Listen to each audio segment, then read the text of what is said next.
Hey guys, number one Mario fan here, looking at Hunter x Hunter Volume 1 by Yoshihiro Togashi. It's my first time reading it. All right, so the meme game for Hunter x Hunter fans, they're at least as good as JoJo's Bizarre Adventure fans when it comes to making memes. And all the memes said, this is the GOAT, the greatest of all time Shonen Jump battle manga. So I've got to pick it up. And I was impressed. I really enjoyed it. I'm going to read more. I was actually surprised. There wasn't a lot of character development for Gon in the first volume. Gon's the main character. But it was a strong start, and I can see why people like it. There's a really strong emphasis on heroes having to be intelligent and heroes having to solve tricks, not just be stronger than the next guy, although Gon is very strong. So I'll just flip through it and show you a couple cool things I noticed. So, okay, cool thing number one is there's a great hook. Gon wants to be a hunter just like his dad. Hunters get to go anywhere and they get access to all kinds of secret information that normies don't get. So it's a lot like the One Piece where who knows what the One Piece is, but if you find the One Piece, you get wealth, fame, and power, right? There's some sort of mysterious, cool thing out there that we've got to go find. That's the call of adventure for the young boy.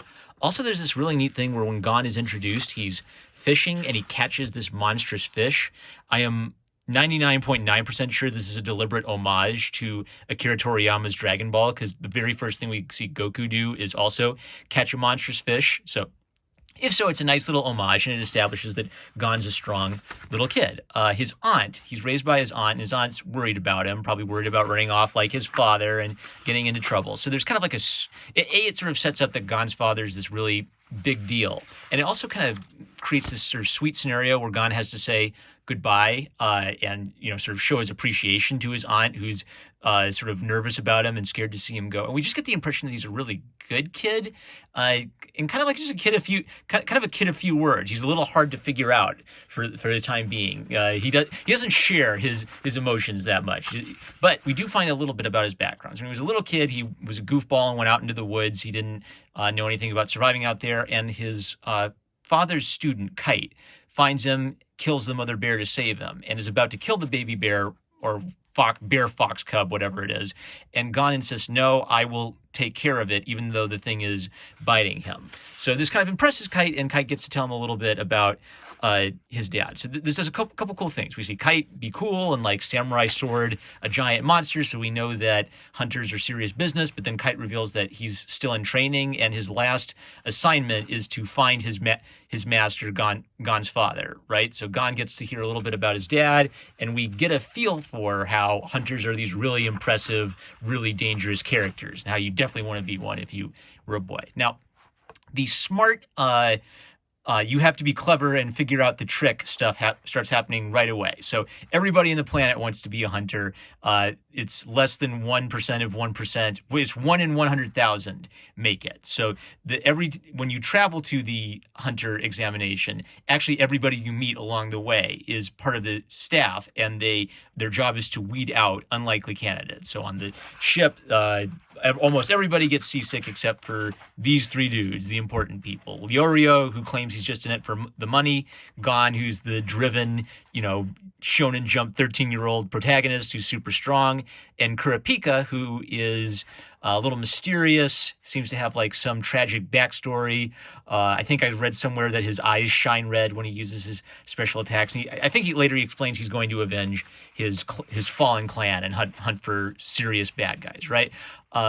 Leorio seems like a goofball at first, but we get hints over the course of the story that there's more to him than meets the eye. So one kind of neat thing is when they arrive, so they impress the shipmaster, and I really like the examination process. So one of the examination tricks is they tell everybody, get on the bus and go to the town to get to the examination room, and we're only going to give you the general location of the place. We're not going to give you the specific location. But that's a lie. So what they're obviously doing is they're looking for idiots who are just a little too gullible and just will go where people tell them. They want people who are smart enough to find where the examination is all on their own. And all the buses go in the wrong direction, but because they impress the captain, they just get a hint to set them in the right direction. Then, of course, they meet all of the badasses who got through the first few tricks and solved all the puzzles, and they're like jerks who have been trying it for 30 years. They're strong guys. They're smart nerds who have analyzed people. But you've got to be strong and good at endurance, and you've got to what was it? Good at endurance, strong, and you've got to sort of see through the BS tricks. And we meet our bad guy, Hisoka the magician, who's a little too eager to just kill everybody he meets. I'm not going to give you the rundown on all the other characters, but we've got our good guys and bad guys, right? By the way, there's this really nice little thing. I just love these little insights into the manga world. Special thanks to Naoko Takeuchi. She helped me with my color pages. She's a great painter, and her work is gorgeous. So I think Naoko Takeuchi is the creator of Sailor Moon. So he just did a little doodle to thank her. That's so sweet. It's so cool to me that other famous manga artists will work on other projects at times.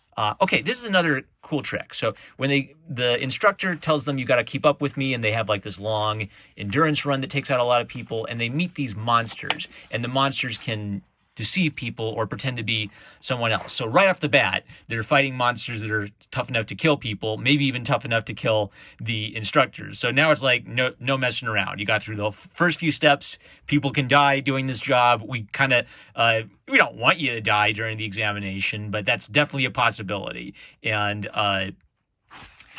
yeah, I really like the danger element too. Like as soon as they start running out into the field, like monsters are jumping up and eating people. It's not pulling punches on like wanting to do the most dangerous job in the world. People aren't just gonna like get sent home with band-aids. It's gonna weed out a lot of people, and it's not gonna be pretty. But it's not grim or like there's a lot of deaths of the mooks getting taken out by the monsters, but it's not overly grim either, and it still remembers to keep kind of like that sense of humor throughout. So I really enjoyed the first volume, and I will keep buying and reviewing more of it. What do you guys think?